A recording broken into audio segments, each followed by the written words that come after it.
Alright, this is my claim that that is exactly the same as Devil's Tower, and that is the wrinkle zone, exactly the same as it is Devil's Tower. This is calcium carbonate, CaCO3, with impurities and fibrils, exactly as it is at Devil's Tower. This is the bulbous portion at the bottom where it connects to the calcaneus, exactly as it is at Devil's Tower. It is, I said the wrinkle zone, I probably did, I'll say it again, exactly as it is at Devil's Tower, because tendons are always under tension, always under tension, and then when they break, you get these wrinkle zones. And I show them in many places, not just Devil's Tower. But Devil's Tower is obvious. And you still have to have blood flowing up through here. Very little. That's why you see very little blood, but we're going to see it. Okay, let's just look at Devil's Tower from the 4K drone by Emil Rodriguez. And I give him a thumbs up by any measure. And here we go. Devil's Tower. Now, I'm going to make statements as we go along about what I believe we are seeing. Now, I think I have to turn this light on, otherwise it goes into out of focus. Okay, here's Devil's Tower. Now, what I want you to look at as we approach is this wrinkle zone up at the top, which is indicative of tendons, and I think I have shown or will show you that. Now, below is where the fibers meet and integrate. Above, here and there, where there are things growing, normally that's where there is a little bit of blood here and there. In tendons, very little. As you look down, you'll see places like this, where that was blood, and it eroded away because the blood in that vessels is a little weaker. See, that area fell off because of the blood vessels. Now, you don't have that many blood vessels in tendons. They have a very, very small blood supply. There's the wrinkle zone, very obvious. And again, I will show that. And I believe that's some blood there. There's now this right here is the bone, well, not the bone ball. This is the tendinous wrap around at the bone, and it has exact same architecture over here. You see how it goes this way and it goes this way, and then there's a red spot right there. There's another one exactly over here. That is the wrapping of the tendon where it secures itself below. And Tyson looked at this. He's a logger. He says absolutely no way is that a tree. You can see it. I mean, if you look at it carefully and you understand what you're looking at, and you take the time to, you know, and have the ability to go along with what's real. You see that blood back there? There's blood all over the place, and you see that? That's soaking red blood. And there's other places in here where I don't know if I showed them or not. I think they maybe as we're coming up on this or wherever. Over in this area, there was a bunch of blood.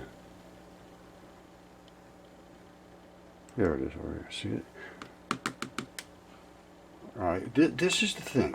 You got to take the time, look around as you do things. And if you look around, you're going to see there's all kinds of red spots like this that look just like that.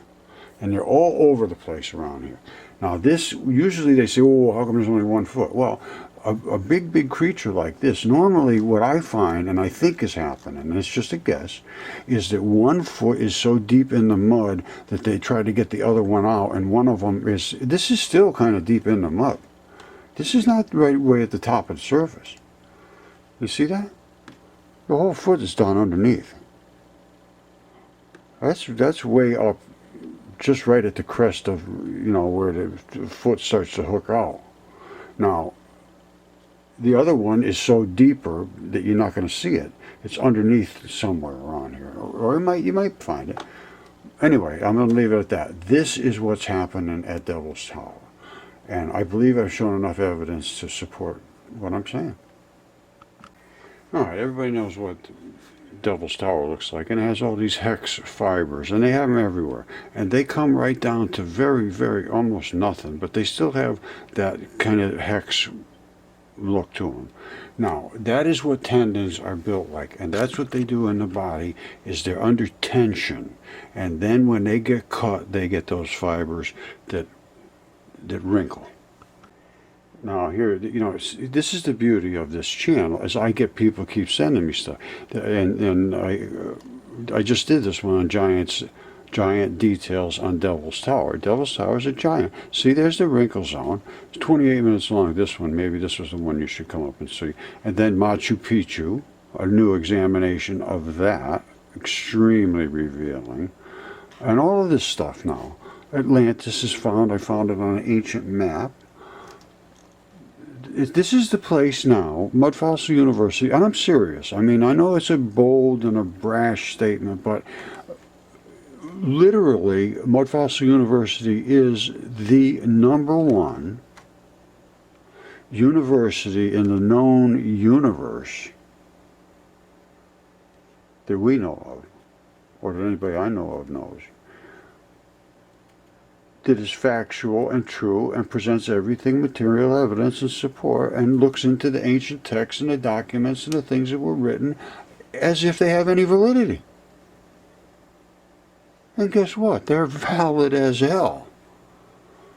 And in my world, they're more important than being able to say to somebody, oh, I'm smarter than you because I know Bohr theory, or I'm smarter than you because I read some poetry or something. I think we're here to learn something. To me, that's what I'm hoping, because I think I'm learning a lot, and I just hope it means something, and I think it will. I think it has to. You're not just a materialistic body, and that's what all of the wise sages of the past have said, and now I'm putting my faith in them. I'm putting my faith in them. You go your way, I go my way, we all go our own way, and I'm not trying to influence anybody or put anybody down for what they think or feel, but I think it's a time to at least give it some consideration. But even if you don't want to give it some consideration, I don't care. I am going to give it some consideration, and I am going to give it to the other people that want to consider it and see if it has any merit, and if not, well, we all go our own way. All right, but to abuse me, really, and the knowledge that I'm trying to present is presented as if it was an affront to someone. It's not. It's not meant that way at all. It's not meant that way at all. I am a scientist. I am a researcher. I search. I research, because I found out a lot of the things that I had accepted were not correct. I mean, I got to be honest with you. I always had sort of a aversion to the mainstream analysis of things. It's just a fact. But it wasn't just because I was a nasty, aversive guy, nasty and wanted to start trouble all the time. I wanted to discuss it, say, why is this way? Why, can you explain this to me? And then they never could. But they would always just revert back to their degrees and what mainstream is saying. And then they would always say, oh, you can't just throw out 200 years of this or 500 years of that or 100 years of this, or, all of us PhDs, how would you be this, arrogant to come around with all these kind of things? Well, as soon as I realized that really the basis of everything was not set in stone, as I do, I just came up with that. Anyway, I go for the material evidence, and I am showing that, and I want to confront people, but I seem to be an island. I am a rock. I am an island.